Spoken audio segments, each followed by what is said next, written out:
Hello everybody, welcome back to a new video. Today we're taking a look at Civil War. It is Alex Garland's new movie and I'm really excited to review it because Alex Garland is a director that I've loved for so many years, ever since I saw Ex Machina, Annihilation I think it was the first movie I saw from him, and Men I thought it was I mean, I didn't think it was great as the other two, but this one returns to like those kind of movies that make you think a lot and about the subject matter they portray. Civil War takes on a topic that has been on the mind of a lot of people that live in the United States, and it basically deals with a what-if scenario if the United States was enveloped in a whole civil war with two warring factions, one that is basically what used to be the center government of the United States, and a coalition between Texas and California who rebel against the system in the United States and like launch a full civil war, and this movie covers the final events of that war. And also, please somebody explain to me how they got Texas and California to work together, because that seems like something that would never work in real life, but it happens in the movie, so I'm not going to question it. But what I want to do in this video is to go over the themes of the film,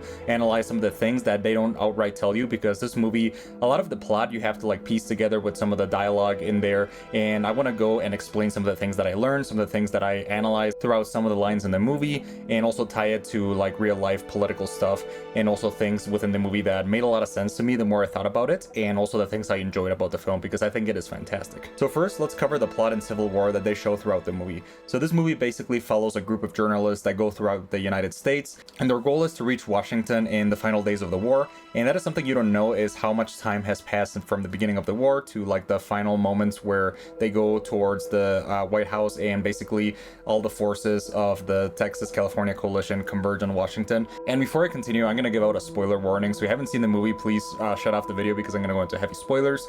But basically what happens throughout the movie is that the war is almost over. Basically the central government of the United States has lost, and the rebel states are basically marching towards Washington, and it ends in a really fantastic action sequence that I thought was phenomenal. And the film follows the group of journalists, which is led by Lee, who is a famous journalist from before, and she was a war journalist, and she's tagging along with a couple other characters that are also journalists, one of them being Jesse, who is somebody that she's kind of training, like she's teaching her things about, and also the realities about war journalism, also some really hard stuff that I thought was like really hard to watch, because it deals with really serious topics that affect day-to-day life of what happens during a war. And there are some really heavy moments that as a photographer, as a journalist, you have to document, even though it might be horrifying. And that is shown throughout the movie, and I think that is one of the central themes in Civil War, is that this is a movie that focuses on journalism more than anything. The plot of the movie could have easily gone with other concepts like throughout war, and I think it shows a very important reality that a lot of people don't focus on, and at least I haven't seen any movie focus on the topic of journalism as heavily as Civil War did, and I thought the way they did it was phenomenal. And also the characters of Lee and also Sammy, I thought he was amazing, played by McKinley Henderson. I think he's a great actor. And also I love the portrayal of Joel by Wagner Moura. I think his portrayal was very emotional and very powerful, especially given some really important moments that I'm going to talk about throughout the movie. But before that, I want to keep focusing on the plot. And once again, I'm going to go into spoilers. So basically the crew goes driving throughout Washington, and throughout this whole journey they encounter some dangerous situations. They see some of the effects of the Civil War in the United States. They also encounter some other things that make you think a lot. For example, they arrive in a town where everything is normal, and they ask a receptionist like, hey, have you noticed there's a war going on in the United States? And she says like, yeah, but we choose not to get involved, which I thought was really interesting and makes you think a lot about like how different areas of the United States would react to this. I thought that scene was interesting and made me think about some of these things. And throughout their journeys, a lot of things happen. They grow as characters, especially the character of Jesse, and the movie ends in a really interesting and intense fight sequence that I thought was pretty amazing. And I think it's also like one of A24's like biggest budget movies, because that whole war scene like in Washington DC at the end was like phenomenal. I thought it was really cool and really action packed. I thought it was like also like very horrifying, because it made me realize how terrifying an actual war in United States ground, and especially like a United States city as big as DC would happen. But I think it was like phenomenally shot. Like all the action sequences were really well done, and I really loved the direction Alex Garland took this movie into. And in the end of the movie, they reach the White House, they go inside, and basically they tag along with the forces in the movie who are trying to kill the president, basically, because it is implied that he was kind of like a president who got carried away with power or started dissolving the laws in the United States to his favor. And that is implied a lot, but I think it was phenomenal, and I'm going to talk more about this plot point because I think it is very important. But basically the movie ends with the president getting killed by the opposing soldiers, and that's where the film ends. And it ends in a very interesting note that leaves you wanting a little bit more, like more explanation, because I love forming theories around this world that Alex Garland created. But at the same time, I think it ends in a sort of satisfying note that, like I said before, like leaves a lot of these details to interpretation, which is basically what I'm doing right now.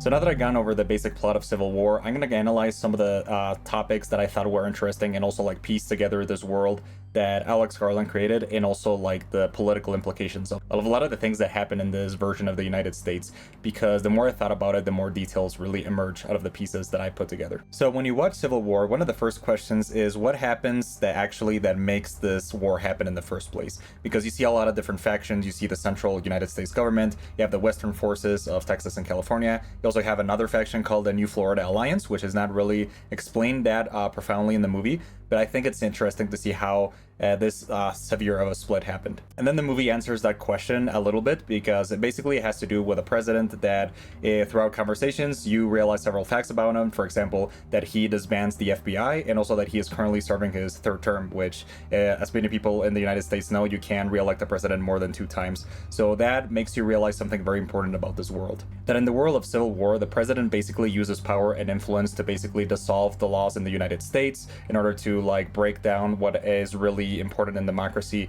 And that has very important implications, because I think one of the heaviest themes in Civil War is how important the rules of democracy are for a stable society and a stable country, as in the case of the United States. And that is something that you see throughout the movie in smaller conversations and like more of the broader topics. And I thought it was really important to see how it would affect the United States if this would actually happen in real life. If suddenly the laws and democracy didn't even matter, if, you know, the people's vote didn't matter, if a president could just like gain authoritarian power, because this is something that has happened in a lot of countries, but people in the United States, when they realize like how big it would be if it happened in the country, like you really start thinking like how bad it is anywhere, not just in the context of the US or any other of the Western countries. So I think that is pretty much the heaviest theme in the movie. I think the president was a really interesting character that like made me want to like see more of him. I wish like towards the end of the movie, instead of outright killing them, that there were a couple scenes, like conversations maybe with the journalists and with some of the soldiers, like maybe explain a little bit of what happened, like lore-wise, because that would be like a much more satisfying ending, or at least one that gives you more information. So that is the first topic. And another important topic, like I said before in the beginning, was like the idea of journalism, like how important it is for war, for like basically people getting information, and the free flow of information needs to be very important and very preserved. For example, what happens in authoritarian governments is that journalists always get killed and they always live in danger. Like it is a very dangerous profession, in especially authoritarian governments, in theocracies, in governments that really want to like convey power and also control information, control the opinion of the people. And I feel like it is very important to focus on the importance of journalism, the importance of the free flow of information,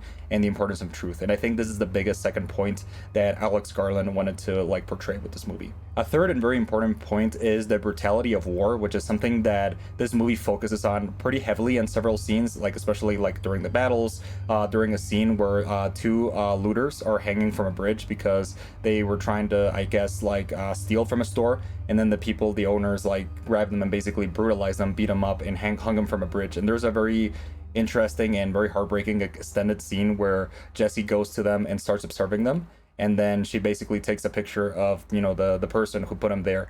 And that scene really stuck with me. And a second scene that like shows the brutality of war is another one with Jesse Plemons, where he basically plays the same character he did in Breaking Bad. And if you've seen Breaking Bad and if you see this movie, you'll know what I'm talking about. Jesse Plemons in that one scene that lasts like around 10 minutes, but they felt like an eternity, because he knows how to convey a lot of tension throughout his character. And without spoiling much, I feel, well, I already gave spoilers for the movie, but you have to see that scene to know like how intense and how scary it was. That is a really big addition to the movie, and I love the way Alex Garland like basically shot the scene, and Jesse Plemons acting was just really amazing and also terrifying. The reason I talk about this is because it shows like the reality of just like hell breaking loose in a country, like within like having no stability or semi-stability, as in the case like we saw, for example, in the town where everybody is normal, but all over the country where the battles are happening, you see these horrifying situations, which is basically a normal part of day-to-day, like during a war. And overall, the movie is really great. I highly recommend it. I think Alex Garland is a really amazing director. I want to revisit Men because I saw it, I think, a couple years ago, and I don't know if I didn't get it or I didn't like it, but this one really, really like continues the streak of amazing movies. Ex Machina is another one that I highly recommend. It's a really powerful film that focuses on the topic of AI, and Annihilation is a cosmic horror science fiction exploration of a lot of really heavy topics and philosophical issues, with also like a really amazing tinge of visual effects and just like amazing visuals and themes and storytelling. So yeah, he's a great director. Highly recommend them. And yeah, Civil War is just amazing. So overall, I'm gonna give the movie an 82 of 100, and I just thought it was phenomenal. I highly recommend it. And yeah, those are pretty much all my thoughts on Civil War. So if you like this video, please like, share, and subscribe, and go watch some of my other videos that I cover, like analyses of movies and just things that I really enjoy about cinema in general. And I'm gonna be publishing a lot of different videos. And also check out my new horror channel that I just started. I think it's really amazing because I love horror and I love covering all this stuff. So anyways, yeah, that's everything for now. So see you guys later and have an amazing day.